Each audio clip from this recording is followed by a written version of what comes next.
Today we're going to be upcycling a lovely chest of drawers. We've sanded it right back so there's nothing left on the surface.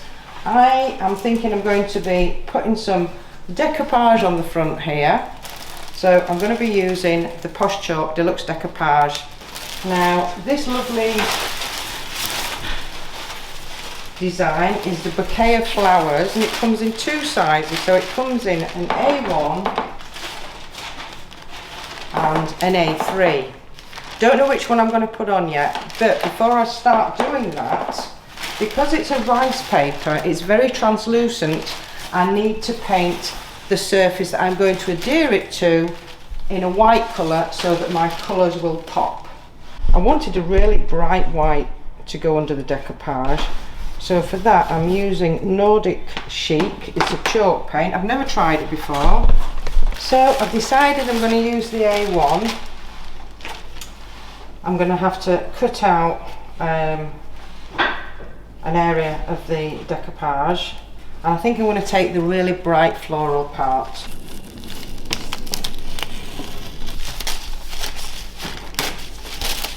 So I'm going to be using the Posh Chalk Infusor to glue my decoupage paper onto the surface, and I'm just going to do it a section at a time because it's pretty hot in here and it will start drying.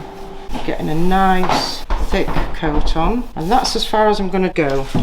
I'm just going to lay it on the surface, and then I'm coming in with a dry brush and I'm starting in the middle and just coming out to the side there. And if I do get some crinkles, I can always lift it up to get those wrinkles out. And then I'm going to show you how it goes into the groove there. So you can see you can really play about with this decoupage paper. It's got a special flex in it, so it does curve round corners and it's very tough. So now I'm going to come in and seal that, and this is just going to consolidate the decoupage paper. Now I have cut it a little bit skew width, but that's okay. We'll cover that up with some waxes. So now that the decoupage is nice and dry, I'm going to come in and cut so that I'll be able to open the drawers up. Now you must do this when it's dry. If you do it whilst it's wet, you will rip the paper. So now we're going to add some WoodUbend Mouldings to the piece of furniture. We're going to start off with our fabulous trim TR718. It has all the properties of wood, and you can adhere it to just about any substrate. That includes metal, plastic, wood of course, and even glass. But the best part about these little beauties is when you warm them up, they become nice and bendable. Look at that. Always use a good quality wood glue when you're adhering your WoodUbend Mouldings. I'm using Titebond. Bring it right up to the edge there. When you're using the trims, always try and keep them coiled up. It just helps them retain the heat. And then come in with my Stanley knife and just snip it at the bottom. Now if I do get a rough cut, I can come back in when it's cooled down and just sand it. If you do cut your trims a little bit short, don't worry about it, because you can stretch them a little bit. So warm them up again.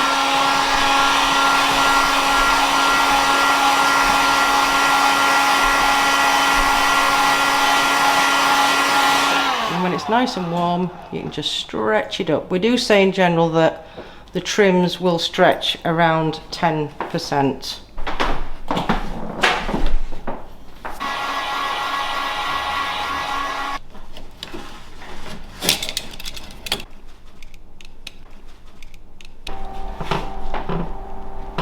So now it's time to give the surface a wash. Because I've sanded it all down, I didn't want to lose that lovely wood feel.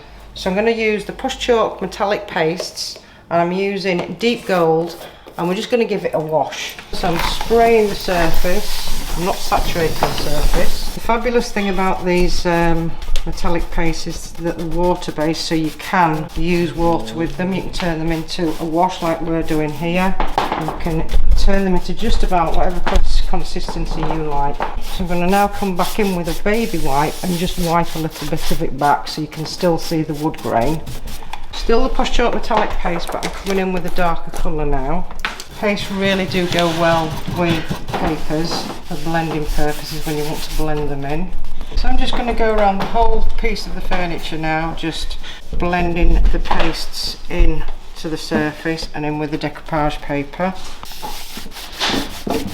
Decided that on the top I'm going to do a wash in the black carbon, but it's looking a bit dim to me, so I'm just coming in with some Posh Chalk metallic paste, and this is the green Fhthalo, and I'm just thinking that it's going to tie in with the patterns and colours on the paper.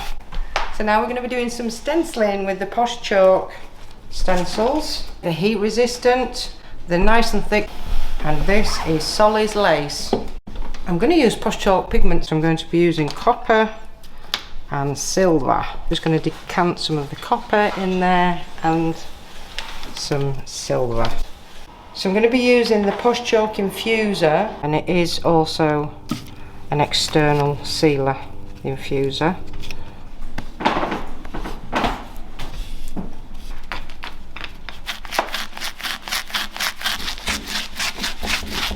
So are you ready for the stencil reveal? One of our new stencils. These haven't been released yet. I think this is nice and dainty to pop on the sides. Ta-da! So I'm going to paint these as well with the Posh Chalk pigment mixture. I'm going to dry brush the mouldings now with the pigments, keeping my brush relatively vertical over the surface, brighten the piece up a little bit. So we're going to be putting some WoodUbend Mouldings on there. I'm going to be using the corner 1449. These are our 3rd generation WoodUbend Mouldings. Now what does that mean? That means that we have higher compression rates. The detail on the moulding is a lot sharper.